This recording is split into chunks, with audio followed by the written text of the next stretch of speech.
Starlink চালু হলে ভবিষ্যতে কোনো সরকার ইন্টারনেট সেবা বন্ধ করে মানুষকে আর তথ্যবন্দী করার কোনো সুযোগ পাবে না। স্টারলিংকের প্রতিষ্ঠাতা এবং বিশ্বের শীর্ষ ধনকুবের স্পেস এক্স ও টেসলার মালিক এলন মাস্কের সঙ্গে ফোনে আলাপ করে বাংলাদেশে স্টারলিংকের কার্যক্রম শুরু করার আহ্বান জানিয়েছে।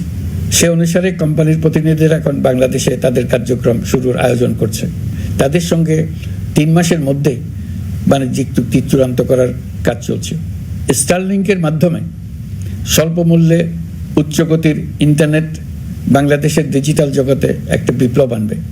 স্টারলিংক সেবা চালু হলে দেশের প্রতিটি গ্রাম, দ্বীপাঞ্চল, দুর্গম পাহাড়ি অঞ্চল অতি উচ্চগতির ইন্টারনেট সেবার আওতায় চলে আসবে।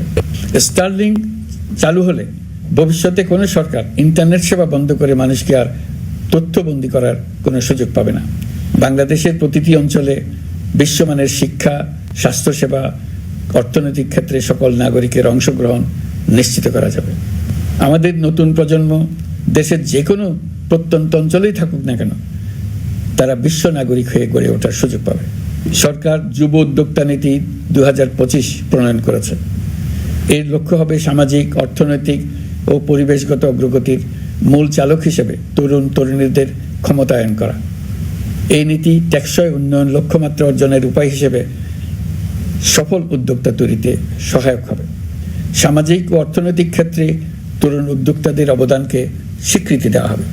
প্রিয় দেশবাসী, জাতিসংঘের মহাসচিব অ্যান্টনিও গুতেরেস কয়েকদিন আগে বাংলাদেশ সফর করেছেন। তাকে সঙ্গে নিয়ে আমি কক্সবাজারে রোহিঙ্গা ক্যাম্পগুলোতে গিয়েছি। ক্যাম্পে অবস্থানরত 1 লাখ রোহিঙ্গা শিশু, কিশোর, নারী, পুরুষ সবার সঙ্গে একসঙ্গে ইফতার করেছে। আমাদের প্রস্তাবে সম্মতি জানিয়ে আগামী সেপ্টেম্বর মাসে জাতিসংঘের সাধারণ অধিবেশনে রোহিঙ্গা সংকট নিয়ে একটি পৃথক অধিবেশন আয়োজন করার প্রস্তুতি নিচ্ছে। মালয়েশিয়া ও ফিনল্যান্ড যৌথভাবে এই সম্মেলনের আয়োজক হতে এগিয়ে এসছে। এর পাশাপাশি অস্ট্রেলিয়ার সাবেক ভারপ্রাপ্ত প্রধানমন্ত্রী জুলি বিশপকে আমি এই গুরুত্বপূর্ণ সভায় মুখ্য ভূমিকা পালনের জন্য আহ্বান জানিয়েছি। তিনি আমার প্রস্তাব গ্রহণ করেছেন।